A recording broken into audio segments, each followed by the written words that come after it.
Hare Krishna, então, Chaitanya Gosai, você pode introduzir o tópico. Tá. Então, pessoal, hoje teremos uma palestra, como falei, o tema é Krishna, o aspecto pessoal, né, da verdade absoluta. Então, é a parte mais confidencial de todas as escrituras, falando sobre o aspecto pessoal do ser supremo. Então, hoje, em comemoração ao aparecimento de Krishna nesse mundo chamado Janmashtami, nós vamos ouvir a palestra aqui da Nanda Goswami, falando sobre esse tópico tão elevado, para a gente ter clarear mais as nossas ideias. Tá bom? Então, muito obrigado por vocês. Nanda Goswami.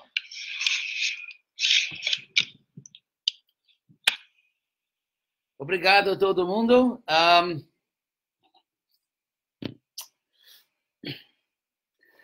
Existem certos fatos perenes, certos fatos deste mundo que, através da história humana, produziram certos conceitos filosóficos ou teológicos. E isso também é o caso na nossa tradição de Krishna. Então, eu vou dar um contexto histórico e depois colocar o que nós fazemos dentro de um contexto histórico mais universal. Então, um fato inevitável da nossa existência é que nós somos pessoas. Esperemos que sejamos gente boa, né? Gente fina, outra coisa, mas somos pessoas e temos vida pessoal. Então, o que quer dizer ser uma pessoa? Antes de mais nada, ser uma pessoa significa ser consciente. Ser consciente e ter uma consciência individual. Uma consciência individual com sentimentos, emoções, com vontade, com livre-arbítrio. Uma consciência sem livre-arbítrio, sem vontade, não seria uma pessoa no sentido completo da palavra. Então, agregando esses aspectos a uma pessoa consciente, com livre-arbítrio, com sentimentos, emoções, uma pessoa que age no mundo voluntariamente, com vontade, e também raciocínio, a capacidade de analisar, digamos, objetivamente. Por exemplo, evidentemente, vocês estão lá em Brasília e estão não sei, uma sala. Então, para chegar lá, todos vocês tiveram que fazer um cálculo racional de como chegar lá da sua casa. Bom, se você mora lá, se você dorme sempre nessa sala, então isso não se aplica a você, mas para todos vocês que não dormem regularmente nessa sala, vocês tiveram que fazer um cálculo racional de como chegar nessa sala, nesse prédio da sua casa. Um cálculo, então, essa capacidade de livre-arbítrio, de poder, quer dizer, juntando todos esses aspectos de vida pessoal, o fato que você existe como você, que você não é digamos, uma entidade em conjunto, ou quer dizer, você não é 5 entidades juntas, você é uma pessoa, você tem livre-arbítrio, você tem sentimentos, você pode querer, você pode, por exemplo, pode querer assistir num programa, você pode ter uma emoção, que, por exemplo, que você tem um desejo forte, ou que você tem uma curiosidade, ou qualquer emoção, um sentimento. O fato de poder fazer cálculos racionais de como chegar, o fato de poder assimilar ou escutar o que estou dizendo e compreender, por exemplo, até o ponto que estou falando português. Espero que isso esteja saindo como português, mas assim, a capacidade de compreender uma língua. de analisar o que está sendo falado, de reagir com sentimentos, com raciocínio, tudo isso faz parte da realidade de ser uma pessoa.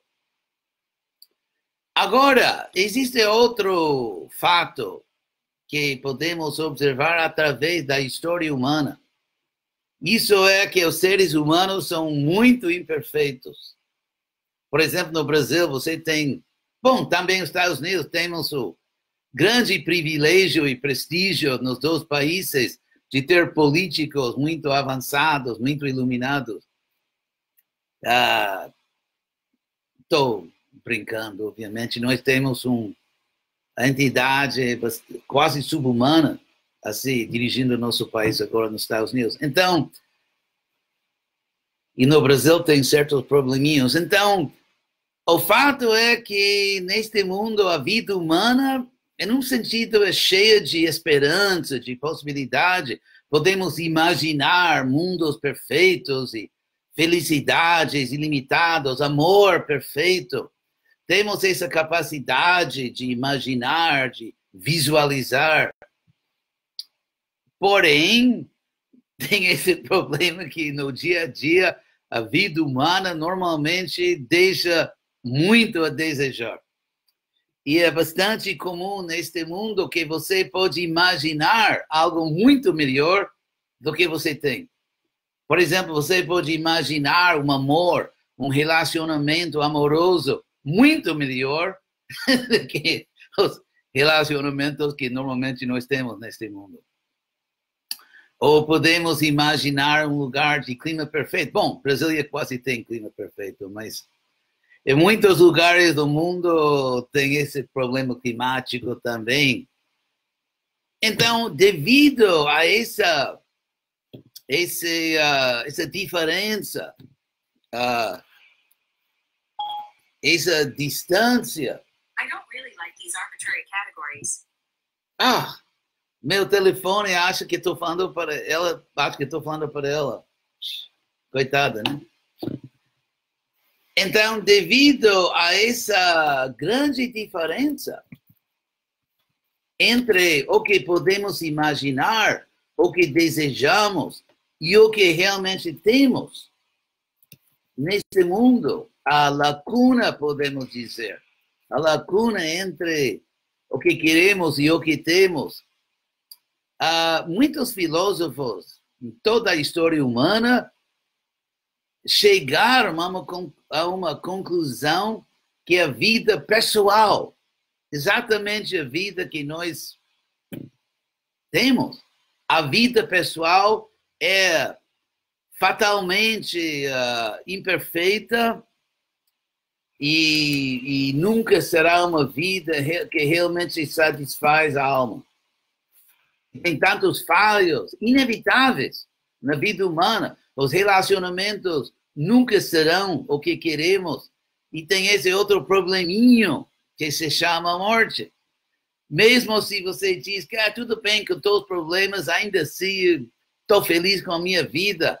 Mesmo assim, você tem que deixar essa vida e sair desse mundo. Então, devido a tantas imperfeições, muitos filósofos na história decidiram que se existe uma verdade absoluta, um Deus ou algo assim, uma deusa, se existe algo supremo, isso não seria uma pessoa.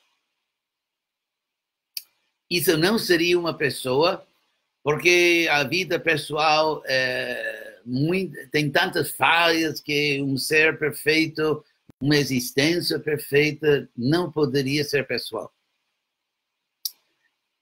Ao mesmo tempo, tem outro fato, que os seres humanos sempre voltam para a vida pessoal porque somos inevitavelmente pessoais. Para dar um exemplo, posso dar um exemplo da história do budismo e outro exemplo da história, podemos dizer, em termos um pouco rudes, hindu, do grande Shankar, um dos gurus mais famosos na história hindu, e impersonalista, no sentido que talvez o filósofo que pregava com mais sucesso nos últimos milhares de anos na Índia, que a verdade suprema, em última instância, é impessoal.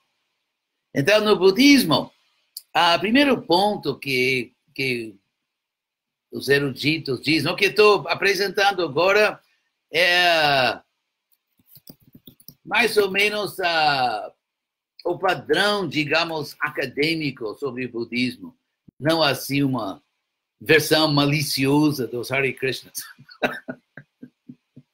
Então, não. Mas o que todos os eruditos sabem é que o budismo tem muitas formas, centenas de formas. Tem centenas de budismo. E podemos traçar, podemos entender o motivo disso, traçar esse fenômeno, porque, por exemplo, na história cristã, quando os seguidores de Jesus chegaram a se organizar, podemos dizer, se institucionalizar, às vezes pela força, isso não foi sempre voluntário, obviamente, mas, digamos, quando o movimento de Jesus chegou a ter uma estrutura institucional bastante clara, devido ao fato que, antes desse processo de institucionalização, que aconteceu alguns séculos depois de Jesus, tinha muita liberdade de pensar, liberdade de prática, e por isso houve muitas linhas diferentes entre pessoas que se diziam seguidores de Jesus. Então, quando o Império Romano, o imperador romano adotou o cristianismo, que foi uma adotação, digamos, como se diz em português, faca de dois gumes, ou de repente de um gume, né? Negativo, mas quando isso aconteceu, os romanos não queriam bagunça, nada. Eles eram super organizados, então para eles esse fenômeno de tantos grupos cristãos com diferentes filosofias, diferentes práticas, diferentes teorias sobre a divindade de Jesus, a humanidade de Jesus, a relação entre a divindade e a humanidade, que foi basicamente foi sobre esse ponto que discordaram. Então, os romanos não queriam essa bagunça, eles queriam uma coisa bem organizada. Aí começou o processo de chamar conselhos dos obispos, dos líderes, e talvez o conselho mais famoso era de Nicéia. Em português, você diz Nicéia, Conselho de Nicéia. Mas, bom, eu não vou dar uma conferência sobre a história cristã, mas o que eu queria dizer é que os primeiros conselhos cristãos, mais ou menos chamados pelo imperador, estavam preocupadíssimos com teologia, filosofia.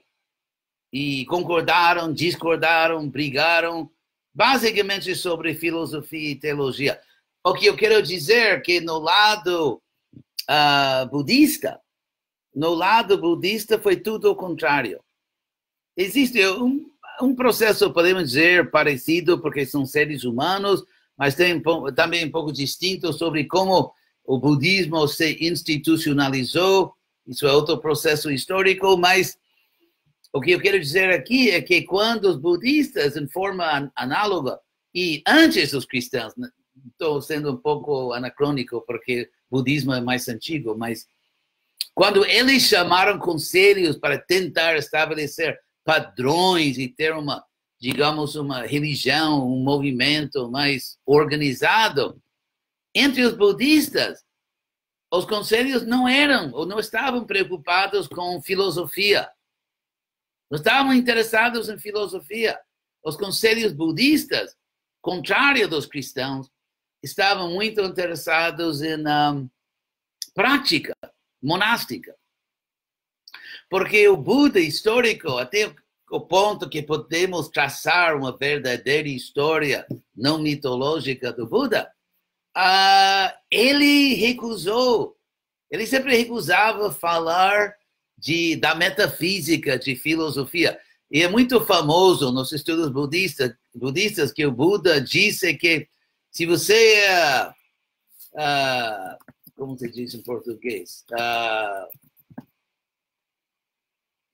Se você é pego por uma flecha, vale por uma flecha, ele disse, você tem que tirar a flecha, você não deve se preocupar agora com quem atirou, quem me agrediu. Primeiro tira a flecha.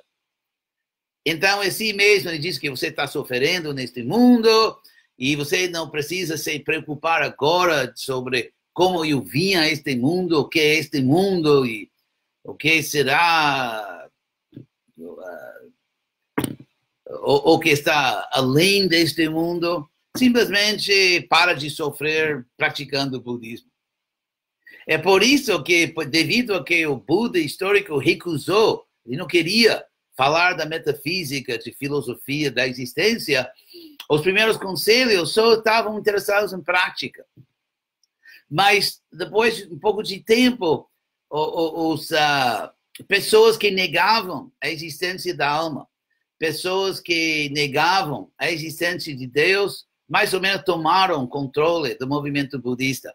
Eu digo isso porque tinham grupos budistas muito antigos, os primeiros grupos, como a Pudgalavada, é um grupo agora esquecido, mas era muito poderoso nos primeiros séculos do budismo e pregavam que tem uma alma eterna, uma alma pessoal, e davam muitos argumentos. Então, esse budismo que virou, digamos,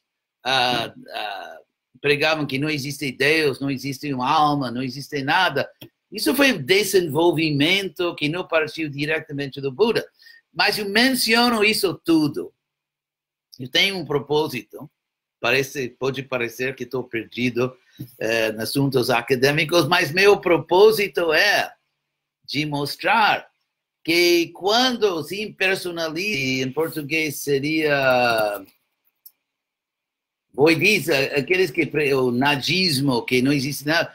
Quando eles tomaram o movimento budista, o movimento budista fez um esforço, talvez o esforço mais poderoso, sistemático, brilhante da história do mundo, de estabelecer uma comunidade, uma tradição baseada no impersonalismo, que não existe um Deus, nem existe uma alma. Embora o Buda nunca disse que não é uma alma, mas apesar desse esforço, apesar de ter eruditos, monges eruditos, que dedicavam a vida inteira a formular argumentos contra a alma, contra Deus, e apesar porque existe um yoga de budistas, a yoga estava tão popular 2000 anos atrás na Índia, que o budismo também desenvolveu seu modelo de yoga, que se chamava Yogacara. Isso é tudo assim a história, mas o que eu quero dizer, apesar desses, que não é possível que os seres humanos façam um esforço mais determinado, mais sistemático, mais intelectualizado, mais brilhante, de estabelecer uma tradição sem Deus e sem alma, uma tradição religiosa impessoal, e fracassou completamente. Foi um fracasso estupendo, porque o que aconteceu no budismo é que houve uma reação contra esse nadismo, contra esse impersonalismo, uma reação, um contra-movimento que tomou o budismo.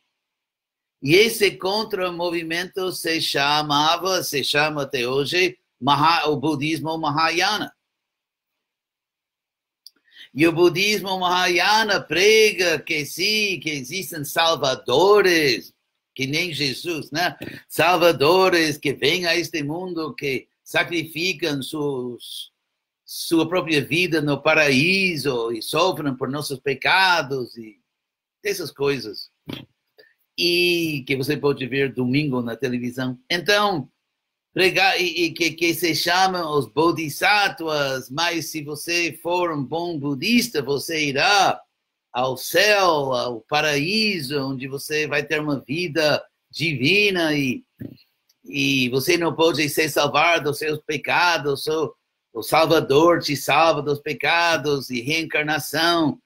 Quer dizer, por exemplo, quando eu ensinava a história do budismo na Universidade da Flórida, alguns anos atrás, e usei um livro de texto de Oxford, de Inglaterra, e a autora desse livro, que é obviamente uma erudita assim, bem respeitada, e ela disse que um denominador comum entre os budistas para ser aceito como budista, denominador comum é de aceitar algum tipo de alma eterna, individual, que sobrevive à morte do corpo. Então, o que eu quero dizer, não sei se vocês têm, no Brasil, deve ter aquele brinquedo, que é um palhaço que você bate e cai e depois volta. Você tem isso, né? Aqueles palhaços que as crianças batem e sempre volta, né? Sempre fica em pé. Então, o personalismo é algo assim.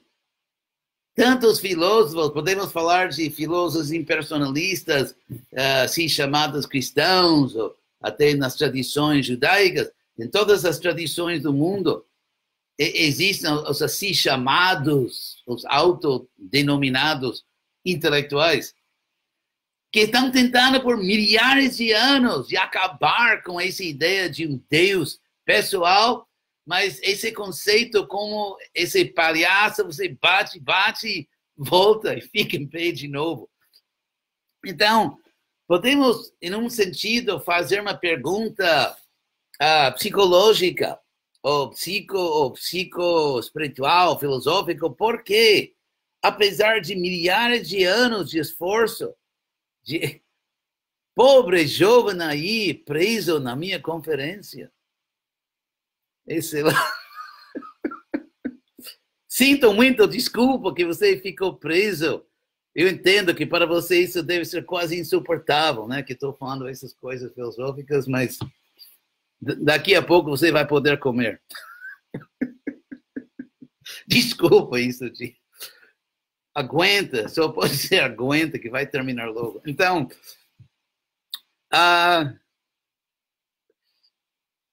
então, assim mesmo, podemos observar que, apesar de todo o esforço possível por milhares de anos, que o personalismo volta. Por quê? Porque somos pessoas. E, em última instância, como é? Tem uma contradição até hilária, uma contradição absurda. Como é possível que você escolha o impersonalismo? Porque escolher é um ato pessoal. Então, mesmo para escolher o impersonalismo, você tem que executar um ato completamente pessoal de fazer uma escolha pessoal. E você faz aquela escolha pessoal do impersonalismo porque você, como pessoa, acha que você será mais feliz assim. E se existe um Deus impessoal, por que existe um mundo? Um Deus impessoal nunca iria criar o mundo, porque Deus não pode criar o mundo sem querer. Imagine um Deus que cria todos os universos e diz, desculpem, foi sem querer. Então, isso é absurdo. Como é possível que Deus crie um universo involuntariamente? E se Deus cria o universo voluntariamente, só uma pessoa pode executar atos voluntários. Assim que a ideia de um Deus impessoal, a ideia de que nós sejamos, em última instância, impessoal, é filosoficamente absurdo.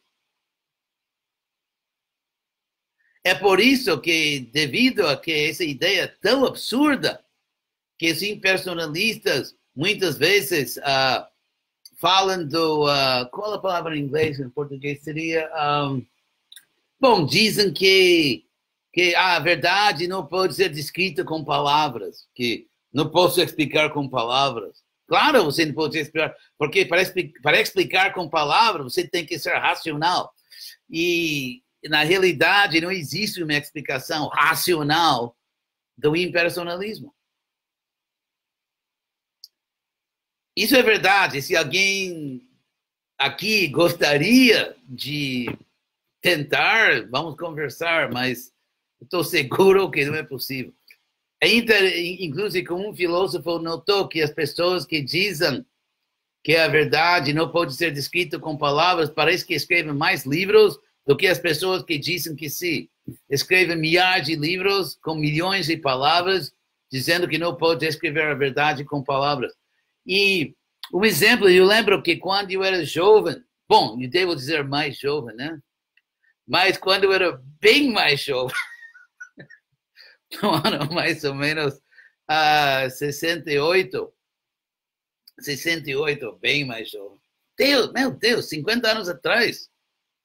Tinha mais ou menos como 2 anos. Eu estava na Universidade de Berkeley.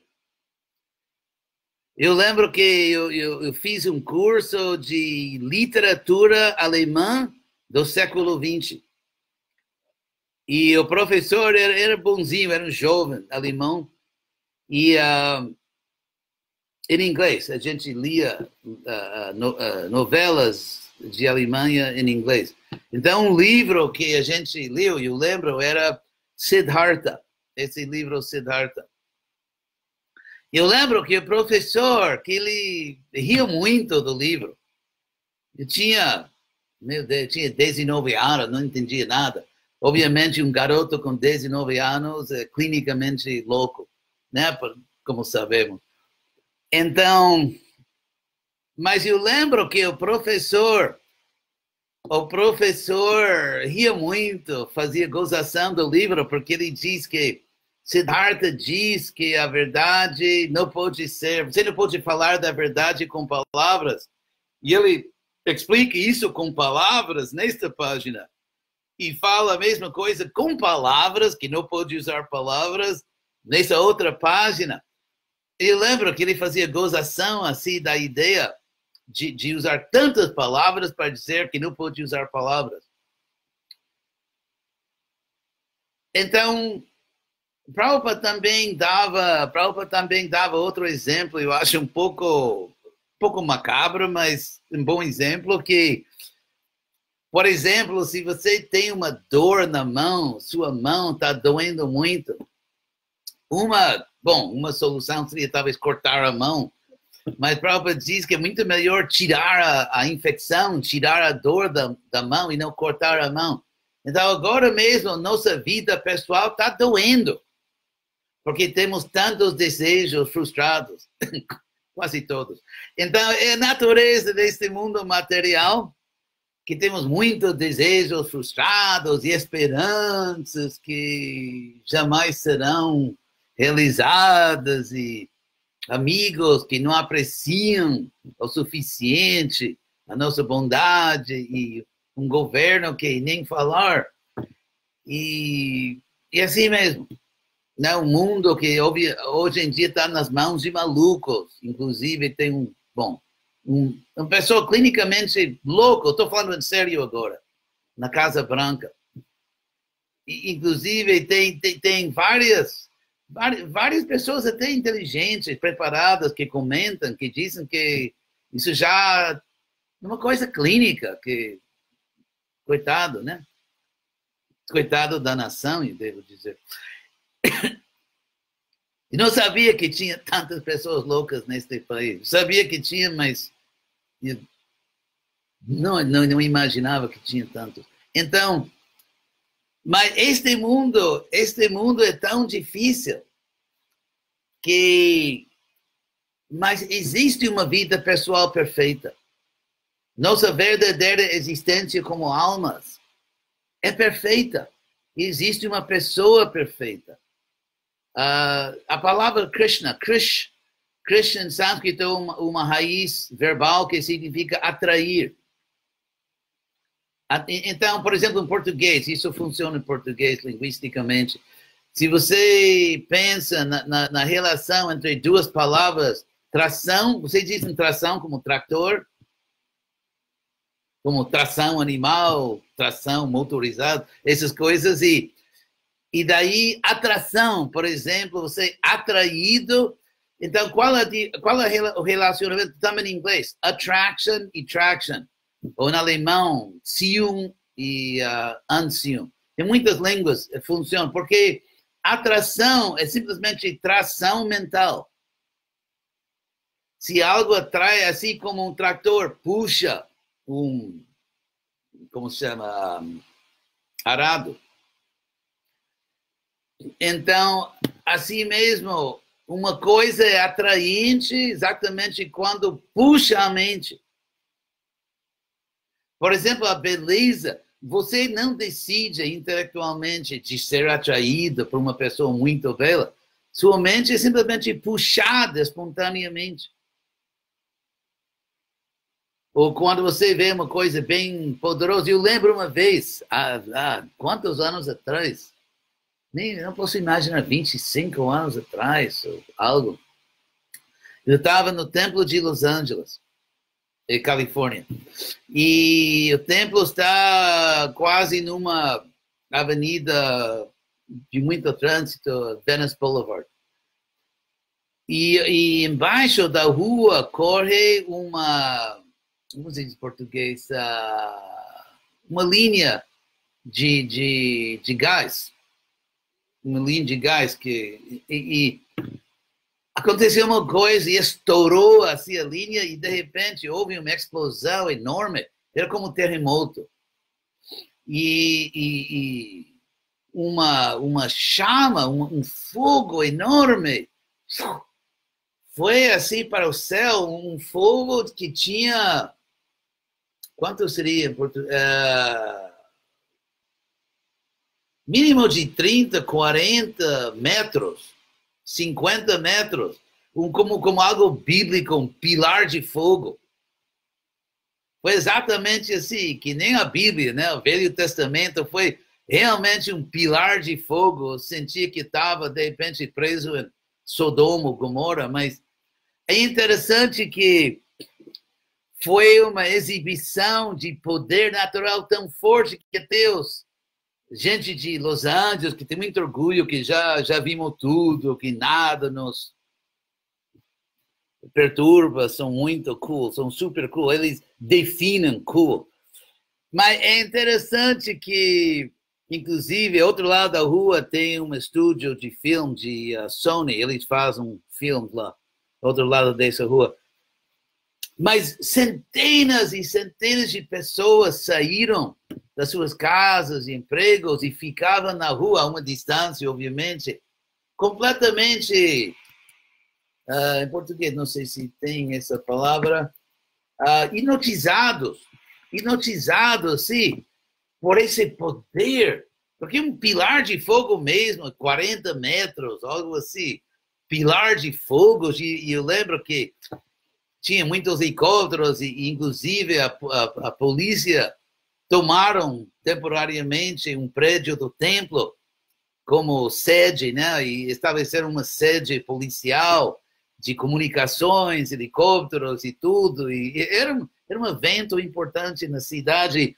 Mas a parte que me impressionou foi como as pessoas foram espontaneamente hipnotizadas e completamente fascinadas por esse poder natural. Então, assim mesmo, atração é tração mental. E Deus é exatamente a pessoa infinitamente atraente. Então, o único motivo de não ser atraído a Deus é ignorância. Isso é água. Juro que isso é só água.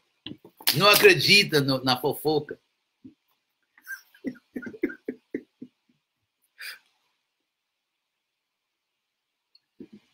Porque podemos analisar as coisas que não se têm. Tem categorias como beleza. a beleza nos atrai, a riqueza nos atrai.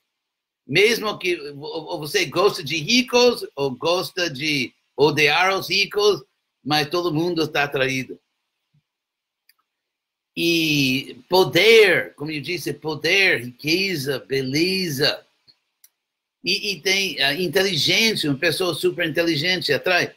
Então, tudo que nos atrai existe infinitamente em Deus. Então, se a beleza te atrai, e existe um ser com beleza infinita, só a ignorância seria a causa de você não ser atraído àquilo que já te atrai. É por isso, objetivamente, Deus é infinitamente atraente. Objetivamente, por isso, devido à ilusão, que nós somos atraídos agora. Então, por que ilusão? Porque estamos presos nesse problema. Devido à inveja. Porque, por exemplo, uma pessoa pode ser muito... Todos nós já vimos casos que uma pessoa casada com outra pessoa e aquela outra... Geralmente, pessoas casam com outra pessoa, né? Na maioria dos casos. Uma piada. Mas, por exemplo, já temos visto tantos casos que uma pessoa larga, deixa um marido ou uma esposa boa ou bom.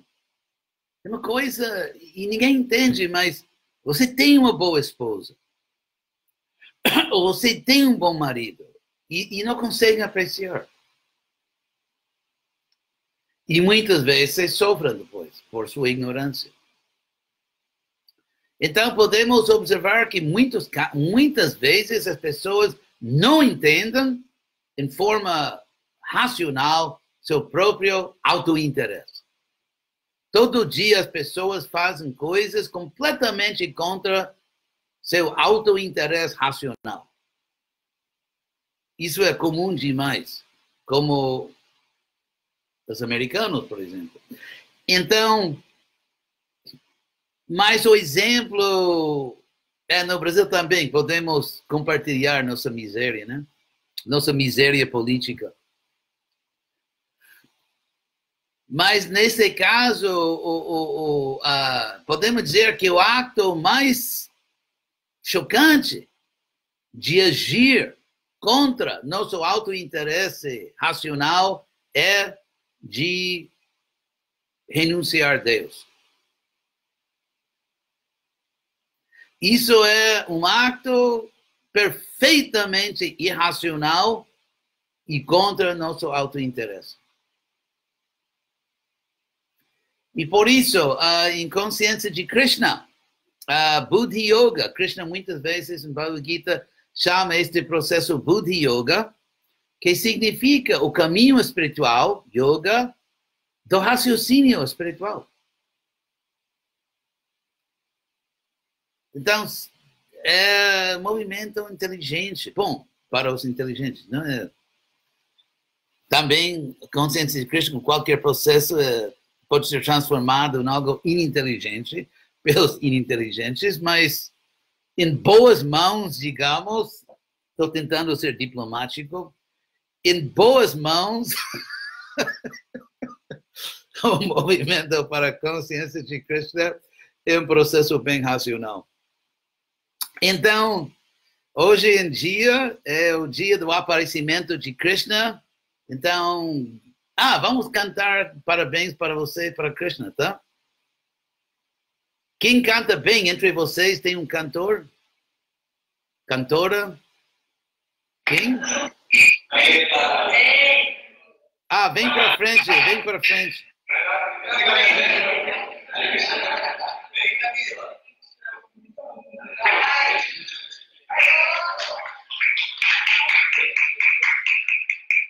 Quem é?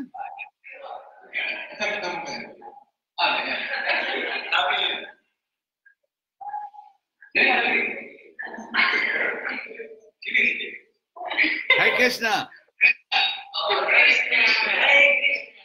Oh, você desapareceu. Seu nome? Qual é o seu nome? Camila. Como? Camila. Ah, muito obrigado. Então, você pode dirigir. Vamos cantar parabéns para você e para Krishna. Talvez. Sim.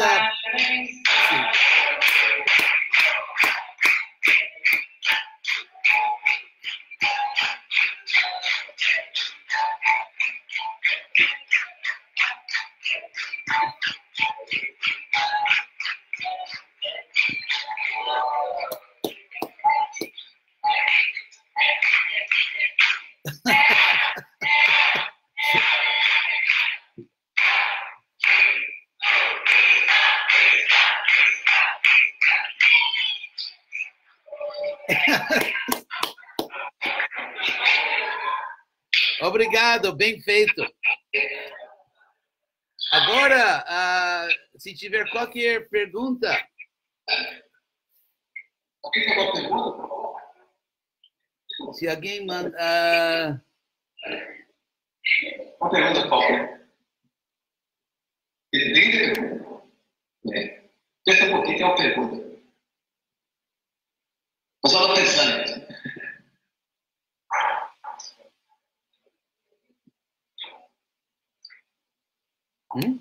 Estou vendo se tem perguntas no Facebook.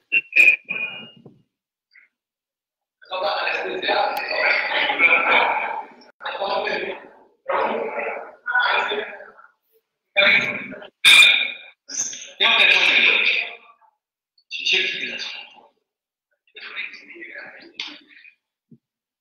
Hare Krishna. Hare Krishna. Hare Krishna. Very well.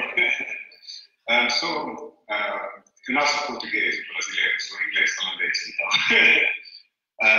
Mas pode explicar um pouco mais sobre então a diferença entre Deus e a alma e a matéria e qual é o relacionamento entre todos e a diferença? Pode explicar um pouquinho sobre isso? Sim, uma pergunta bem ontológica, né? Obrigado. Você pode ficar para a resposta, se quiser.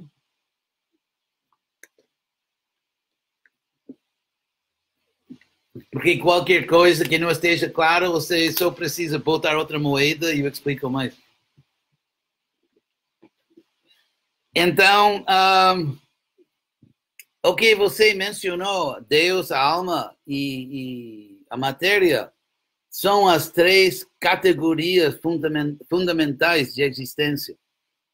Inclusive, então, em sânscrito, a palavra tattva significa uma categoria primordial de existência. Então, Tattvatraya, as três categorias fundamentais, são exatamente isso, a alma, Deus e a matéria. E uma vez que entre as três existe uma fonte e dois produtos, dessa fonte. Então, uma vez que a matéria e a alma, os dois são partes de Krishna, também, em um sentido, não são diferentes de Krishna. Mesmo a matéria, é por isso que, por exemplo, Krishna diz em Bhagavad Gita, versos 7 e 19, que após muitos nascimentos, uma alma iluminada entende que Vasudeva, Krishna é tudo. Que Krishna é tudo.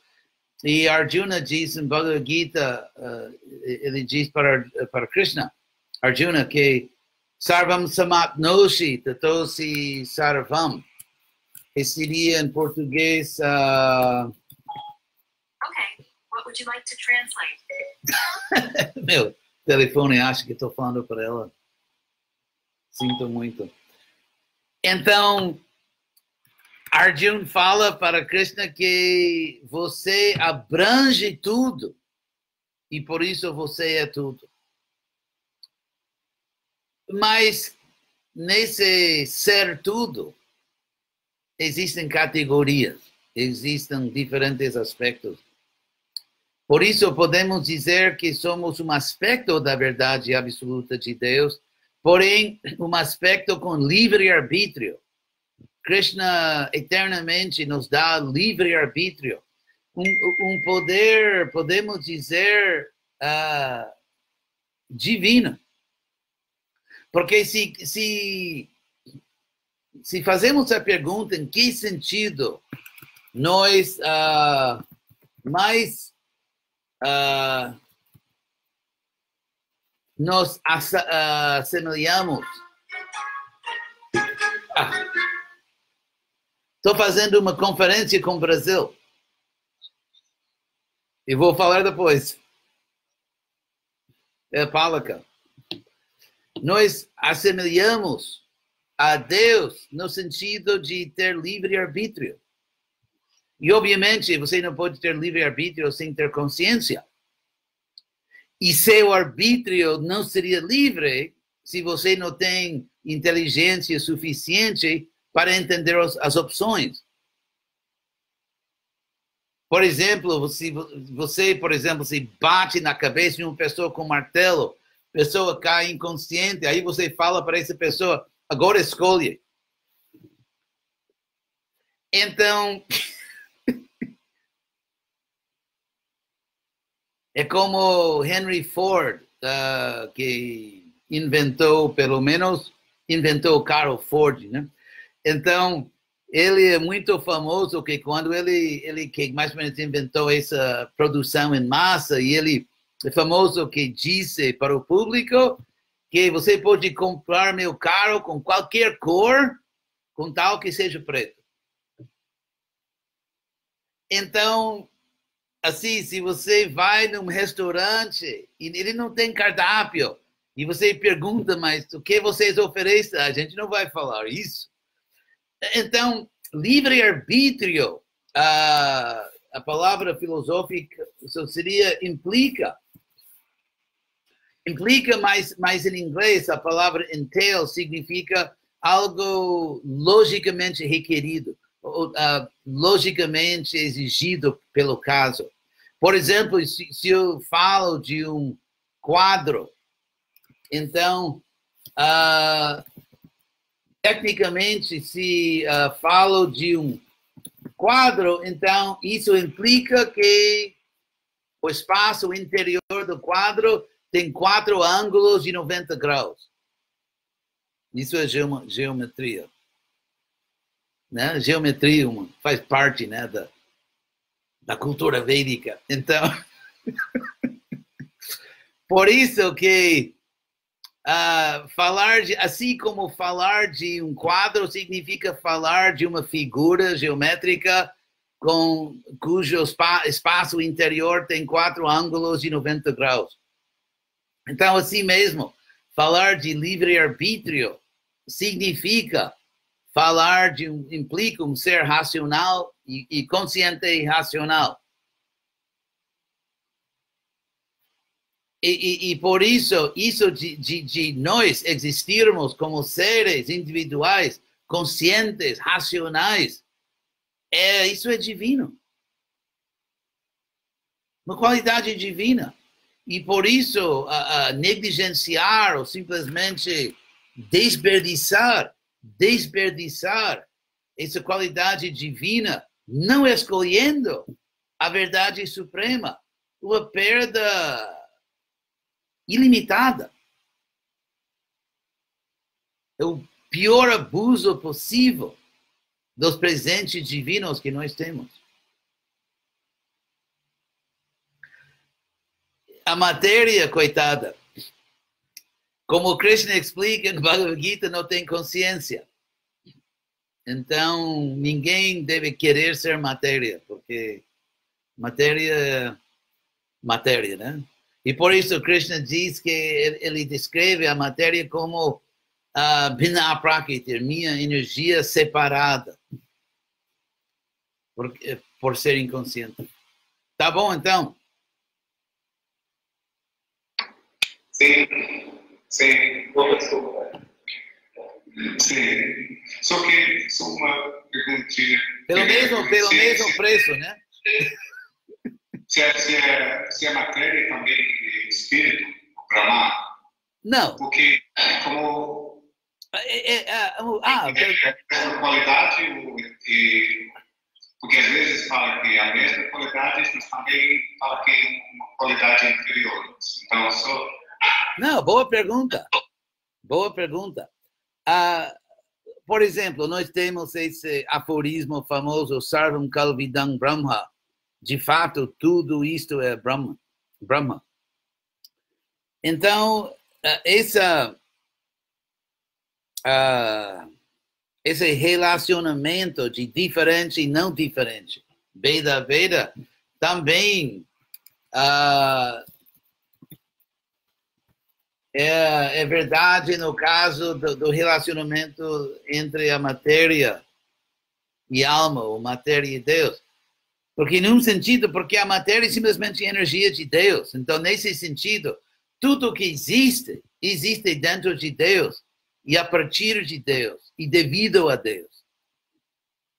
E por isso, tudo que existe é um ou outro aspecto de Deus. Nesse sentido, tudo é Brahman.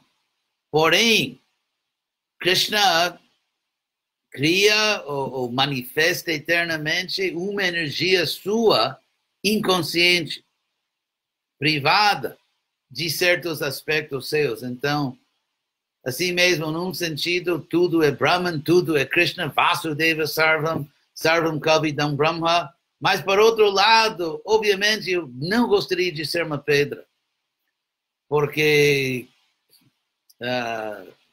eu acho que é uma vida bem aborrecida, né? Olha, esse jovem, qual é o seu nome?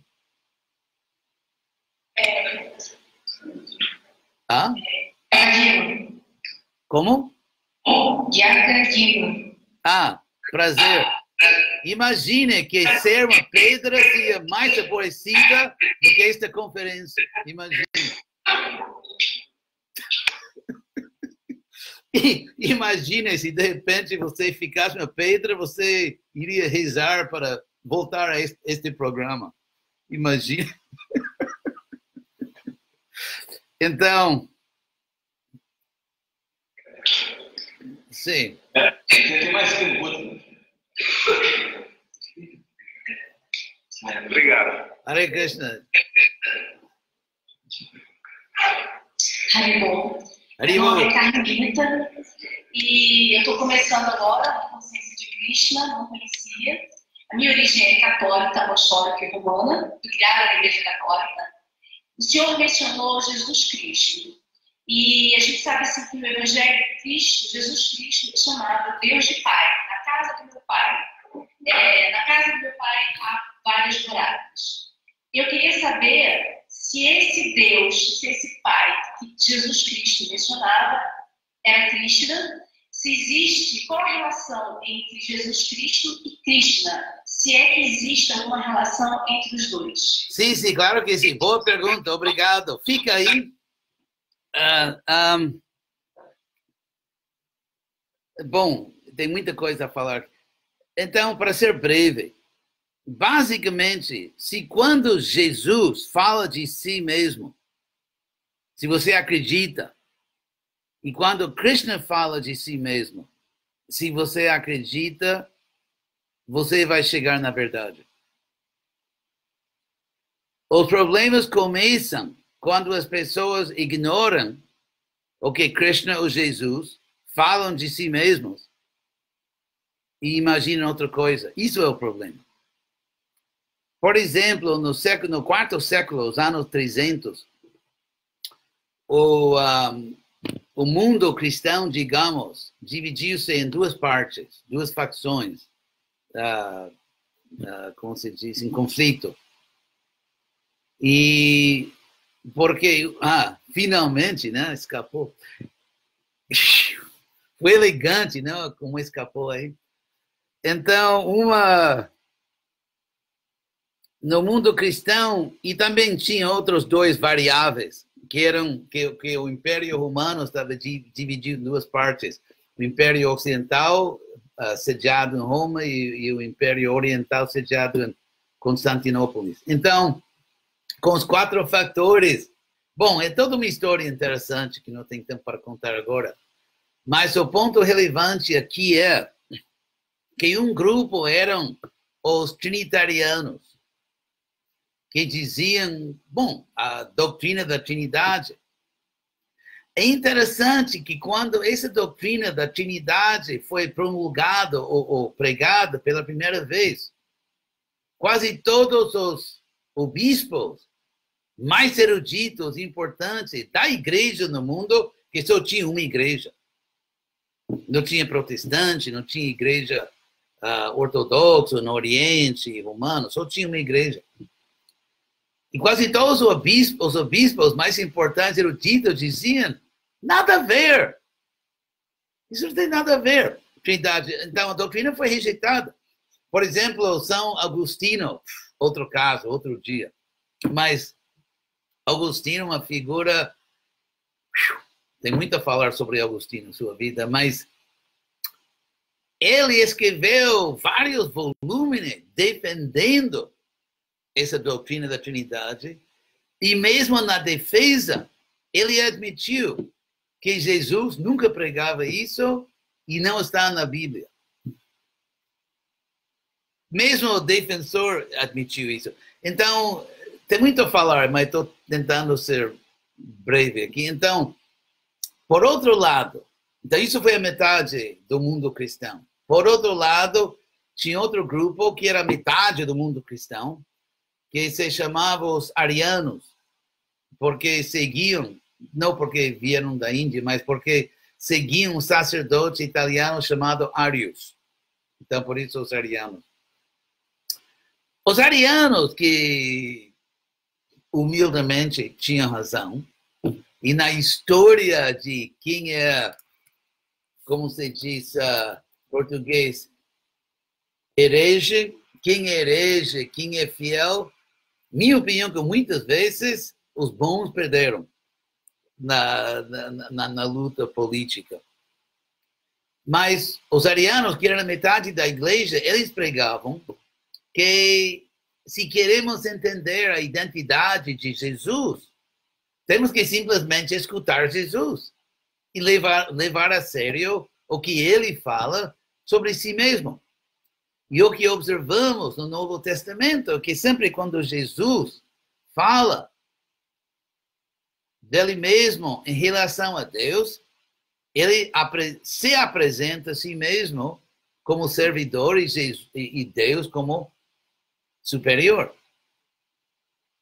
Por isso que, também, para entender por que a doutrina da Trindade surgiu, você teria que entender também Então, para responder sua pergunta, Jesus é o que ele disse, ele é filho de Deus. E Krishna é Deus. Para entender o desenvolvimento dessa doutrina da Trindade,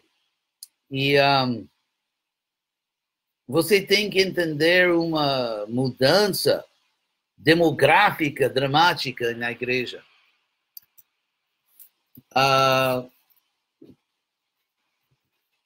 Obviamente, durante a vida de Jesus, todos os seus seguidores, todos os seus apóstolos eram judeus. Inclusive, no Novo Testamento, é muito comum que as pessoas se dirijam a Jesus dizendo rabino.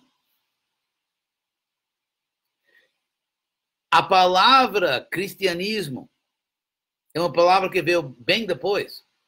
Essa palavra não existia durante a vida de Jesus, por vários motivos. Estou pulando muitas coisas aqui, mas dando assim as conclusões. Então, a palavra, inclusive, a ideia do se diz em português cristianismo, como outra religião, não existia durante a vida de Jesus. E isso se vê talvez mais claramente no livro de Evangelho de Mateus, que é o primeiro que enfatiza que Jesus era um rabino, uma profeta na linha do Velho Testamento de profetas. E por isso é sempre chamado rabino.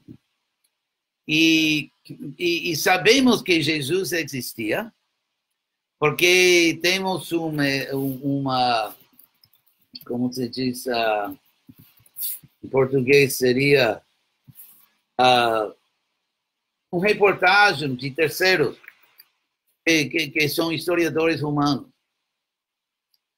Então, sabemos que e os historiadores humanos que não tinham o menor interesse em Jesus como figura religiosa, um historiador dizem que existe um pregador chamado Jesus, que veio de Nazaré, e seus seguidores dizem que ele faz milagres. Então, tudo isso encontramos nas histórias de terceiros.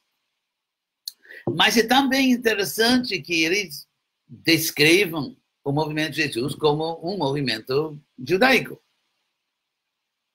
Que era. Depois, com Paulo, e ele fez muito esforço para dividir, e tudo isso é outra história. Mas, então, o movimento de Jesus, nos primeiros anos, durante sua vida, e nos primeiros anos depois de Jesus, era, nitidamente, todo mundo sabia que era um movimento judeu. De judeus, inclusive, no Novo Testamento, Jesus nunca pregava para não-judeus. Agora, por vários motivos históricos, que não tem tempo para explicar tudo, mas é bem lógico, com a morte ou a crucifixão de Jesus, e por vários outros fatores históricos bem claros, virou muito difícil pregar para os judeus. Porque Messias, você tem que entender o que significa Messias em hebreu.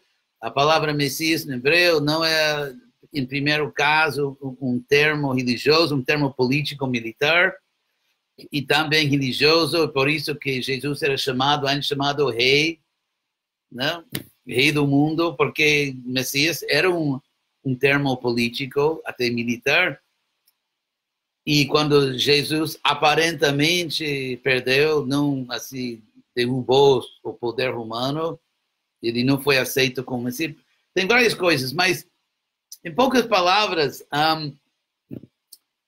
depois de um tempo, com Paulo, houve uma mudança demográfica radical no movimento, que é um movimento que durante a vida de Jesus era um movimento de um rabino e com judeus, virou movimento de ex-pagãos. Como se diz em português?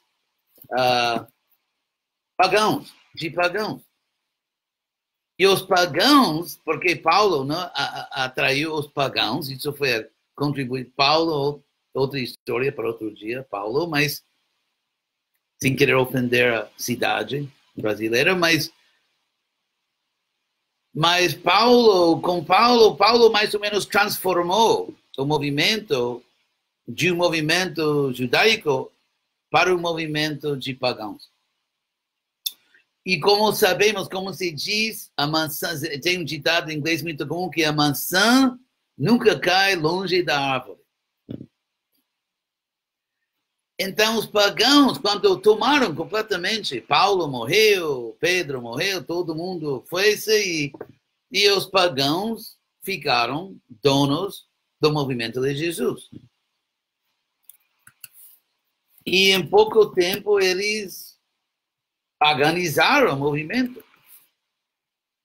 Então, para entender como o que virou a igreja cristã, que na vida de Jesus não existia tal coisa, mas como criou-se uma igreja porque adotou certas doutrinas e certas atitudes, você tem que estudar. E se você estuda em qualquer universidade séria nos Estados Unidos, Europa, você aprende essas coisas.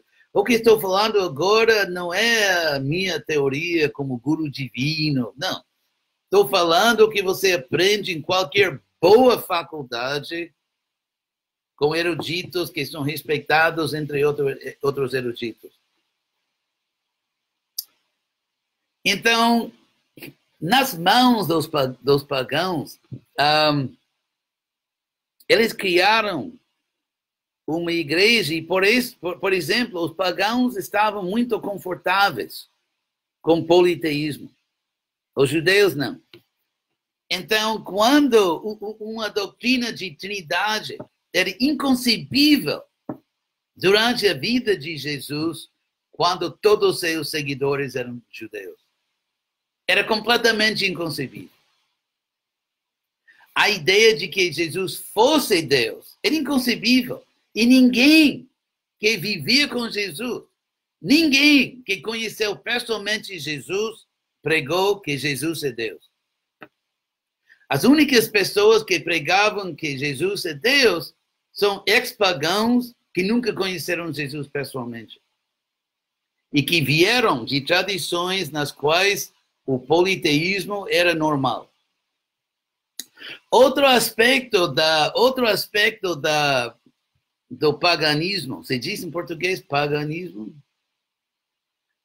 é que você nunca seria levado a sério. Ninguém iria tomar você em sério se seu líder não fosse um ser humano que virou Deus. Então, a ideia de que um ser humano morre e se torna Deus era normal. Por exemplo, para dar alguns exemplos, Júlio César, quando morreu, foi assassinado, outra história interessante para outro dia, mas quando Júlio César foi assassinado, ele foi oficialmente feito um santo, um Deus, com quadros de Júlio César nos altares. Quando Augusto César morreu, virou Deus. Inclusive, quando o imperador romano se comportava mal, o Senado ameaçava que se você não se comporta bem, quando você morrer, não será feito um Deus. E, por exemplo, houve em Roma religiões romanas que tinham muita influência.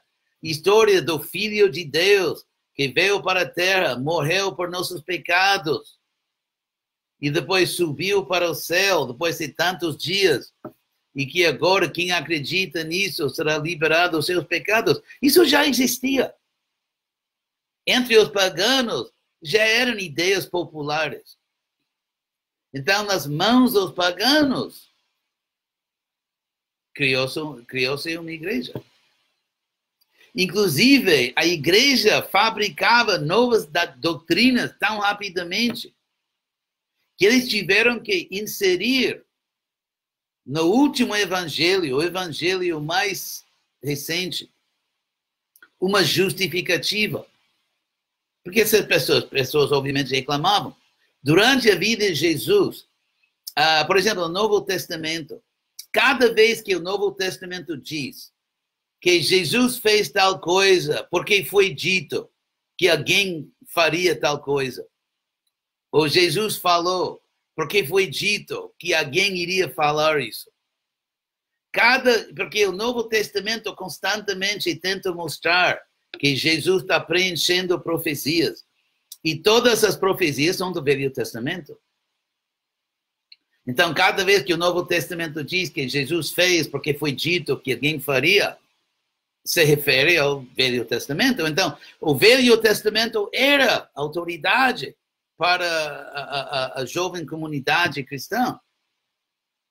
E, obviamente, o que Jesus falou, o que as pessoas achavam que Jesus falou, porque suas palavras foram escritas muitos anos depois, mas o que as pessoas acreditavam que Jesus falou, o que estava escrito no Novo Testamento, no Velho Testamento, tinha aquelas duas autoridades.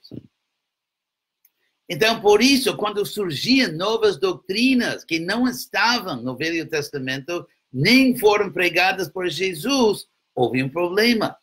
E a igreja tinha que justificar essa criação de novas doutrinas, porque os paganos paganizavam a igreja com novas doutrinas. Por isso, houve necessidade de uma terceira autoridade que justificava especificamente tudo que a igreja inventava. E eles produziram uma terceira autoridade e botaram nela o nome Espírito Santo. Agora, no Velho Testamento, o Espírito Santo não é uma outra pessoa. Espírito Santo é simplesmente outro nome de Deus. Por exemplo, nós podemos dizer Deus, Senhor Supremo, ou Supremo, é a mesma pessoa, mesmo cara, né? Mas, então, eles criaram uma terceira autoridade e explicitamente introduziram essa terceira autoridade como uma nova autoridade, e a igreja introduziu essa terceira fonte explicitamente no evangelho mais recente e menos histórico, como todo mundo sabia, mesmo naquela época, que é o livro de João. E por isso que no capítulo 14 do livro de João, o Jesus, que fala grego, é interessante que Jesus não falava grego, aliás. Ele não falava grego. Mas no livro de João, Jesus faz, como se diz, jogos de palavras em grego. Ou seja, piadas que na sua língua que ele realmente falava não são piadas.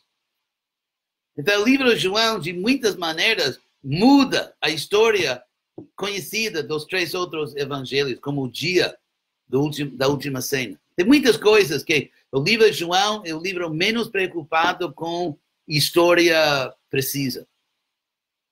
E o único evangelho que diz que Jesus é o único caminho.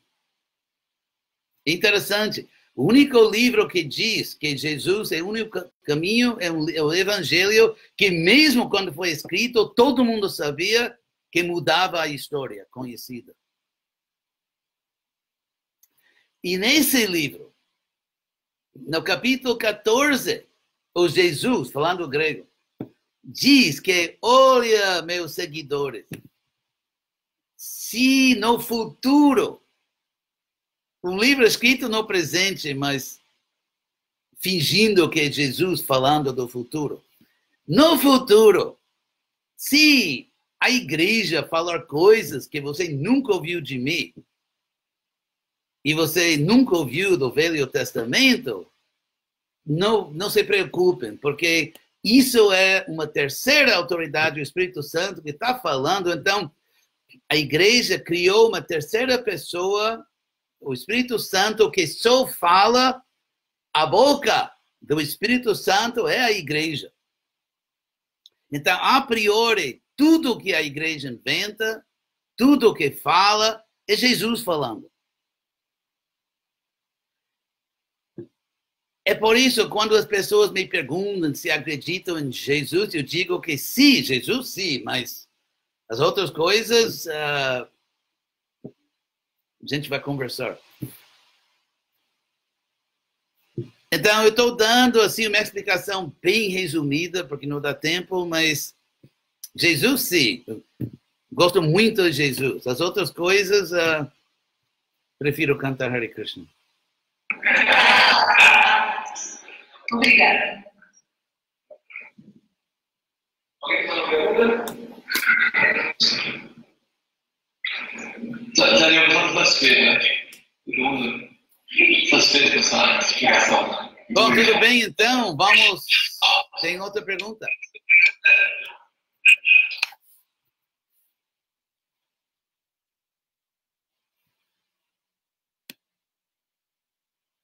Quantos anos Krishna faz hoje?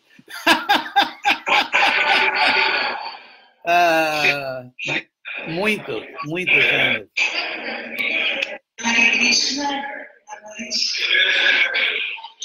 Então, estou querendo saber o que significa Krishna West. Uma coisa nefária, uma coisa terrível. Estou brincando. Seu nome? Thelma. Boa tarde, boa noite. Krishna West. Isso. É que quer dizer Krishna mesmo, Krishna no Ocidente. Quando nós estudamos a história das religiões, podemos até estudar de forma, não sei, científica, racional, Religiões são como restaurantes. A grande maioria que são abertos, logo fecham. Então, assim que podemos estudar que sob quais condições históricas uma religião prevalece, tem sucesso e até pode chegar a ser uma religião mundial. Quais são as condições necessárias para esse nível de sucesso? E minha convicção, após estudar, espero que seriamente, a história das religiões, a história da ISKCON e tudo mais, é que não existe a menor possibilidade da ISKCON culturalmente colonizar outros países. Ninguém está querendo ser colonizado, muito menos por um país do terceiro mundo, se vamos falar a verdade. Porque, como eu sempre digo, e estou falando agora da cultura externa, porque a essência da consciência de Krishna, o que Prabhupada ensinava, a prática de Bhakti Yoga, é exatamente a mesma coisa. Não há nenhuma mudança. Mas, falando da parte externa, eu digo que cultura externa é como água. Sempre flui para baixo, não para cima. E, através da ciência social, é possível estudar o nível, digamos, de influência cultural que diferentes países ou culturas têm. Podemos, por exemplo, como diferentes times de futebol, né? O número 1, número 2, número 3, número 108, número 1014. Então, até os eruditos estudam o que eles chamam, em português, vamos ver se consigo, uma marca nacional seria. Marca, por exemplo, quando eu digo o nacional, regional, por exemplo, Califórnia. Se eu digo a palavra Califórnia, onde eu nasci, por, não sei, karma boa ou ruim, mas nasci na Califórnia e quando eu digo Califórnia, então as pessoas no mundo têm certo conceito, que pode ser positivo, negativo, neutral, pode ser, eu quero ir lá, não quero ir lá. Por exemplo, agora eu estou numa cidade muito bonita, quase no litoral da Califórnia Central, e aqui no meu hotel conheci hoje um grupo enorme de alemães que adoram, tão lindo, gostam de tudo, pelo menos dizem. E então tem marcas nacionais e regionais. Se as pessoas querem visitar, se admiram, se copiam, por exemplo, se você ouve que em tal país, em tal região, que as pessoas fazem certa coisa. No Brasil, por exemplo, houve um tempo em que o Rio de Janeiro, por exemplo, tinha um certo poder cultural. Ou, por exemplo, negócio São Paulo. Então, mesmo no Brasil, mesmo regionalmente, mesmo dentro de um estado no Brasil, certas cidades marcam pauta. Então, esse poder cultural, que também se chama soft power. Soft, vocês entendem, né? Macio. Então, soft power, por quê? Porque hard power, poder duro significa tanques, e balas, e canhões, e bombas, isso é poder duro. E poder soft power significa cultural. Por exemplo, os Beatles. Os Beatles tinham soft power enorme. Enorme. Ou a Califórnia, Beach Boys. Então, mas assim mesmo, na Índia, hoje em dia, o soft power da Índia é muito pouco. E podemos medir isso. Por exemplo, podemos medir os níveis de turismo internacional, onde vão as pessoas. E, por exemplo, o número de turistas que vão para a China, como 10 vezes mais que a Índia. O número de turistas que vão para países pequenos, como Singapura, quase mais que a Índia, que é uma pequena ilha. Então, Então, a ideia de que a cultura vai fluir para cima, que uma cultura que tem mais prestígio será colonizada por uma cultura que tem menos prestígio, é como pensar que a água vai fluir para cima. E simplesmente, se você espera, você vai morrer muito antes disso acontecer. Então, essa ideia de colonizar com cultura externa o mundo ocidental, isso nunca vai acontecer, e simplesmente afasta as pessoas. Claro que tem sempre endófilos. Por exemplo, tem brasileiros que adoram cultura japonesa. Eu tenho, quem é? Uma família que eu conheço. Qual família? São devotos. Estou lembrando. E a filha adora coreano. Só quer saber de Coreia. E tá bom, então. E ela, acho que é americana, mas só quer saber de Coreia e está estudando coreano. Ah, sim, não. Isso é em Tijuana, Krishnadana. Sim, a minha neta espiritual, bonita, conheço ela desde seu nascimento, muito boa, muito inteligente, e ela é uma atração, talvez de vidas passadas, estuda coreano, estuda a cultura, história coreana. Então, no Brasil, por exemplo, tem pessoas que adoram Japão, ou China, ou Polinésia, ou Califórnia, ou até Rússia, e né, tem brasileiros que sempre tem uma pequena minoria que adoram uma outra cultura, mas os brasileiros em geral, não. Os brasileiros em geral estão acompanhando a mesma cultura de ponta, a cultura vanguarda, que em qualquer outro país. Em termos de música, em termos de filmes, em termos de roupa, de moda. O Brasil é um país, entre muitas pessoas que têm essa facilidade, um país atualizado.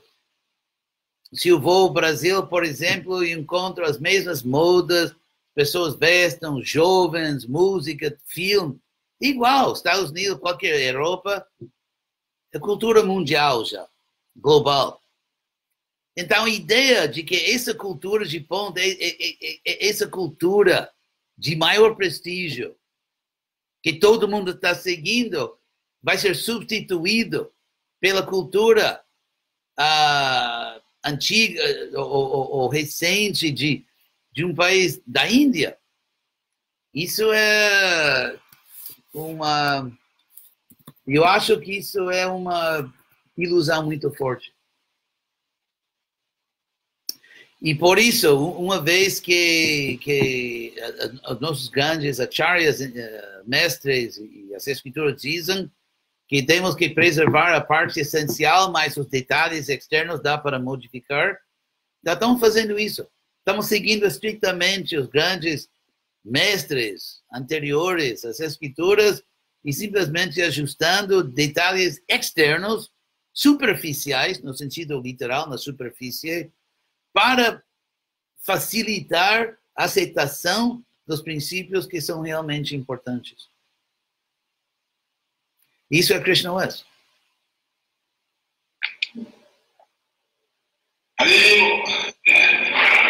Prazer. Então, eu acho que vamos terminar aqui, porque eu tenho que fazer outro programa em inglês um pouco mais tarde.